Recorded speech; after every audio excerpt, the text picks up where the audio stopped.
Now let's hear from none other than the Labour leader himself, Jeremy Corbyn. Bradley took his bike to Islington recently to meet the Labour leader one very wet morning.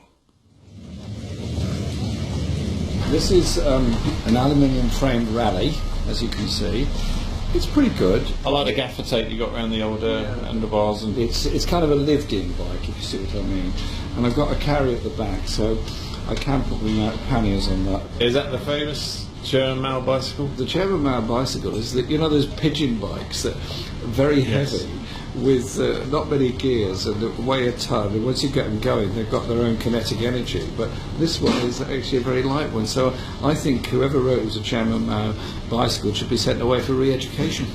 What's this one you've got here? What's this? So this is the city bike, so this is what a lot of your the cycle couriers in London would ride, fixed wheel, single speed. So they're actually quite dangerous to ride around on, but it's sort of designed for style rather than practicality. What do you wear with your cycle? Weather gear. A lot of it's about staying warm. I was thinking maybe I should just cycle it one day with Lycra, go into Parliament in the chamber with Lycra. Do you change when you get there, or do you? Yeah. Or it depends time of the year, energy you put in. I mean, today I've got a tracksuit on and a cycling jacket, and I change when I get down. Yeah. In the summer, I just go in with a shirt. Great. And get the job done. Yeah, for everyone listening, it's absolutely chucking it down outside. So we've took refuge in a little cafe here to do this interview. It genuinely is a wet Wednesday in Islington. I just don't go out when it's like this. What I always say is that when you cycle into work and it's soaking wet and pouring rain, I said, yeah, but I've got the moral high ground this morning, what have you got?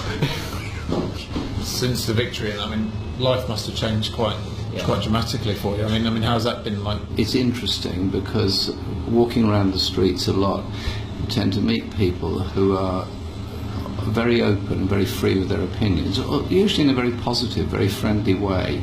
The downside of it is very intrusive media. It is different and very full-on, and I mean, you lead a very full-on life, so you must have the same kind of feelings that you have to do something else with your life as well. Working 24/7 doesn't mean you're producing 24/7. What does Jeremy Corbyn do to take his mind away from the world of politics? Grow vegetables on my allotment. I enjoy doing that. I do some stuff at home. I make jam, I make cakes, I make bread. I enjoy doing bits and pieces of woodwork when I got time as well. So different things I like doing.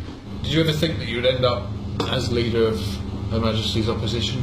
Yeah, certainly in sport, you always imagine or dream one day you could win the Olympic Games or the Tour de France.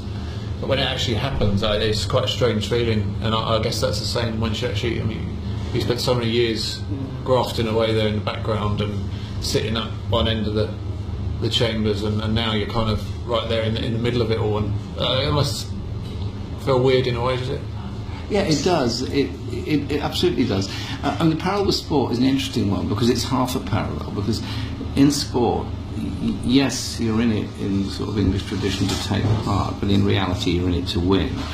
Politics is slightly different in the sense that I am not that competitive a person in that sense. I'm much more of a community cooperative kind of person. I never really thought I would ever be appointed to any position, so my aspiration, insofar as I had a personal aspiration, was to do my best to represent people and take up causes. This I was persuaded to put my name into. It's turned out that I've become the leader of the party. I'm very, very proud of that position. It's a huge amount of work and pressure, but basically very enjoyable. So I quite enjoy pressure, and I don't worry about things particularly. I just get on with it. I mean, do you ever envisage a day where you could end up in number 10? Yes, we could. And the opportunities then to actually seriously unlock the potential in people, young people particularly, and to do something about balancing our society, to improve housing and opportunities for people, and also be a force for peace and human rights in the world. Those are the things that I absolutely aspire to.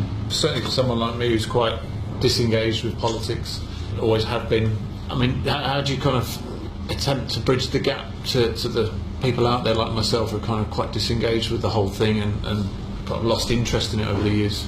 You have to be open, you have to be honest, and I resent the cynicism surrounding Westminster and the cynicism of which many political calculations are made. I think you have to be straightforward in what you're trying to do with people, but also it's the way you conduct yourself. I mean, I don't personally throw abuse at anybody. I don't believe that's the way of doing things, and it certainly seems to have a lot of resonance with people who are completely turned off by the politics of celebrity personality. And I think that there is a huge interest in doing politics in a way of decency and principle for people. And what inspired me in our campaign was, it was quite moving actually. We asked for volunteers to help our campaign, and hundreds of people turned up, all ages, all faiths, all backgrounds, all ethnic groups, happily working together, trying to achieve something together. And that puts a huge responsibility on me, I understand that, and I'm doing my best to deliver it. And one day, if Parliament and my constituents in Liverpool will allow me, I'm going to take 3 weeks off and follow the Tour de France. Oh, it's too hard. No, don't worry, I'll be watching from the side. Bradley Wiggins with Jeremy Corbyn.